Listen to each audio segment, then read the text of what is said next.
It's hard to miss an election in Malaysia. The open-air ceramahs, the walkabouts with pamphlets being handed to you from all over, the hopeful faces of candidates peering at you from posters everywhere.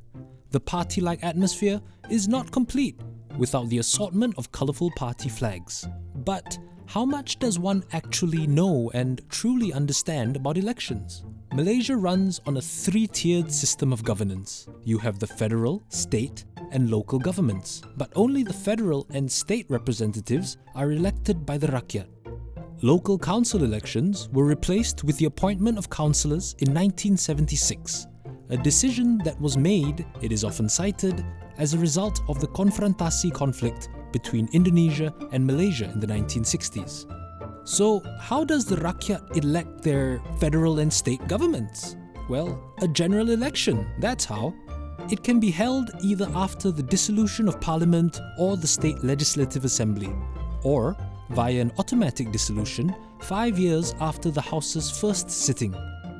The first general election proper was the Federal Legislative Council elections held in 1955, and ever since, they've been held every 4 to 5 years, with the exception of 1969 to 1971, when the elections were suspended due to a state of emergency. Both state and federal level elections usually run simultaneously, but states may and have occasionally diverged from convention. This is because each state's ruler or governor has the autonomy to dissolve their assemblies on the advice of the respective chief ministers. The state of Sarawak, for example, has consistently run their state elections separately since 1979. A by-election, or pilihan raya kecil, is conducted for a particular constituency when there is a casual vacancy. This may happen if the elected representative dies, resigns, is disqualified, or the election results of said constituency have been nullified by the election court. So, who are we electing in an election? Under the Constitution, elections are held to select 222 members of the Dewan Rakyat as well as 587 members of the 13 state legislative assemblies. As Malaysia inherited a single-member, first-past-the-post electoral system from the British, the parties which command the majority in either house will have the right to form their respective governments. Elections in Malaysia are conducted by the Election Commission, or the EC, empowered by Article 114 of the Constitution. The EC's 7 members are all appointed by the Yang di-Pertuan Agong after prior consultation with the Conference of Rulers. However, since the Yang di-Pertuan Agong acts upon the government's advice, it's effectively the government that selects these members. The EC's other functions include registering voters, preparing and updating the electoral roll, as well as reviewing parliamentary and state electoral boundaries not more than 8 years after the last redelineation exercise and recommending these boundary changes to the Dewan Rakyat. Who can vote in an election? While the amendment to lower Malaysia's voting age, also known as the Undi18 bill, has been passed by both the Dewan Rakyat and Dewan Negara as of July 2019, the EC has yet to set an actual date for its implementation. Hence, the eligibility criteria currently remains as stated in Article 119 of the Constitution. One must be a Malaysian citizen, at least aged 21, currently living in the constituency one wishes to vote for, and one must not be barred or disqualified from voting by laws in force. How do you register as a voter? You can register to vote at post offices, EC outlets, or branches nationwide, or even online via the EC portal itself. If you're an overseas Malaysian, it's also possible to register to vote at your nearest Malaysian consulate or embassy. So, how do elections generally pan out in Malaysia anyway?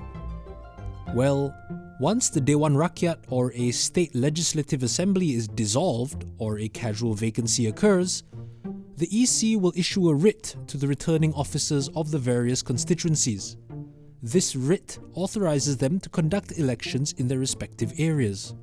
On nomination day, candidates will then present their nomination papers to the presiding returning officers. Each candidate must first pay an election deposit of 10,000 ringgit, for a parliamentary seat and or 5,000 ringgit for a state seat. A candidate will lose their deposit should they fail to receive at least 1/8 of the total votes cast. There is no prohibition against running for both state and federal seats, and candidates do not necessarily have to be a member of a party to stand in elections. Anyone can run for elections as long as they're a Malaysian citizen that has reached the age of 21. Candidates are forbidden to withdraw from contesting once nominations are accepted.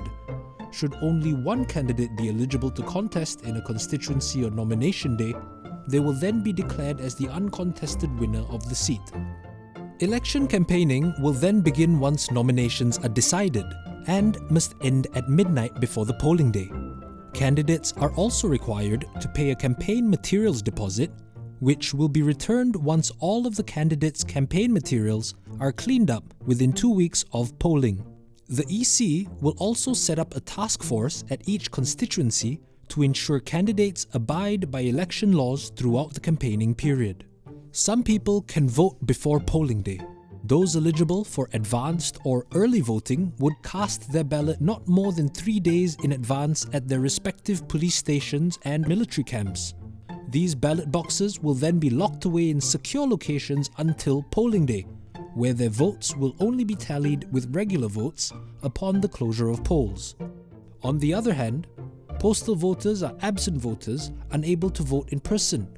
Ballot papers of postal voters will be sent out as soon as they are printed, and voters must ensure that their marked ballot papers are returned to the Office of Returning Officers of their constituencies by 5 p.m. on polling day.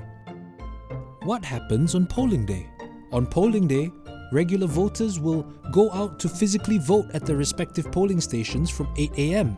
However, certain polling stations do have shorter voting hours due to safety reasons and transportation difficulties. At the polling station, a voter's IC will be checked against the list of registered voters at the station, and their left index finger will be checked to make sure it is unmarked. This finger will then be marked, with the voter's name ticked off a list as the blank ballot paper is handed over to them.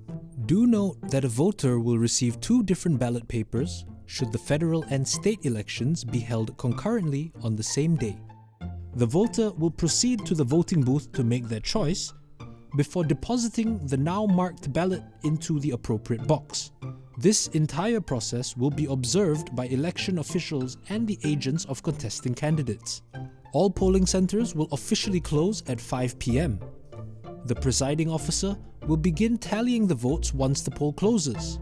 Ambiguous and unclearly marked ballots will be set aside initially and be considered once other votes have been counted. Forms containing ballot tallies will then be brought to the vote tallying centre, and results of each polling station will be announced by the returning officer. It's actually possible to challenge the election results once they've been announced, but one must do so within 21 days of the results being published in the Government Gazette by filing an election petition in the High Court. Grounds for challenge include bribery, intimidation, or misconduct that affects the results of the elections, violation of election laws and regulations, corrupt or illegal practice committed by the candidates or their agents, and if the candidates are found to be disqualified from contesting.